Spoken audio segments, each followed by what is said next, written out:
गणपती बाप्पा मोरया. नमस्कार. मी आज गणपती बाप्पाची आरती करून झाली आहे. बसवंत प्रतिष्ठान आणि आरके सिस्टम आयोजित गणपती आरती स्पर्धेमध्ये भाग घेण्यासाठी मी आज संपूर्णतः पर्यावरणपूरक गणपती अशी निवड केलेली आहे. माझ्या गणपतीसाठी मी आज सर्व माझ्या शेतातील औषधी वनस्पतींचा उपयोग करून सर्व कुंड्या, झाडे, वेली यापासून आरास बनवलेली आहे आणि नैवेद्य सुद्धा घरच्या शेतातील फळे आणि तांदळापासून बनवलेले मोदक हे सर्व फुलं माझ्या शेतातले आहेत. गार्डनमध्ये जे जे आहे त्यापासून मी आज गणपतीची आरास बनवलेली आहे. सांगायचं उद्दिष्ट असं की सध्या जगामध्ये अनेक प्रकारचे आजार वाढत आहेत.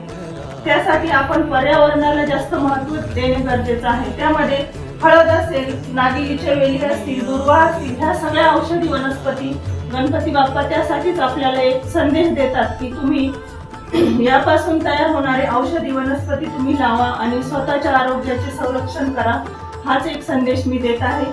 त्याचप्रमाणे आरके सिस्टमने स्पर्धा घेऊन अनेक उपक्रम राबवले आहेत. त्यांनी महिलांसाठी अनेक मार्केटिंग सुद्धा उपलब्ध करून दिली आहे आणि आमच्या शेतात ज्या वस्तू किंवा जे आम्ही उत्पादन घेतो त्यासाठी त्यांनी मार्केटिंग कसं करावं याच्या अतिशय छान आम्हाला शिकवण दिली. आणि आरके सिस्टमने आयोजित केलेल्या स्पर्धेमध्ये भाग घेण्यासाठी मी अनेक मैत्रिणींना पण उपस्थित केलं आहे. त्यांनी सुद्धा यामध्ये भाग घ्यावा आणि आपापली आरास वेगवेगळ्या उद्दिष्टांनी आणि औषधी वनस्पती असतील किंवा आपल्या घरातील ज्या उपयोगी वस्तू असतील त्यापासूनच आपण गणपती बनवावे. आपल्या शेतातल्या मातीपासूनच मूर्ती बनवून त्यालाच आपण आकार देऊन पुन्हा आपण शेतातच विसर्जन केले तर त्याचा आमच्या उत्पादन वाढीसाठी गणपती बाप्पा आशीर्वाद देतात. असाच फायदा होतो असं मी सांगू इच्छिते. धन्यवाद. गणपती बाप्पा मोरया.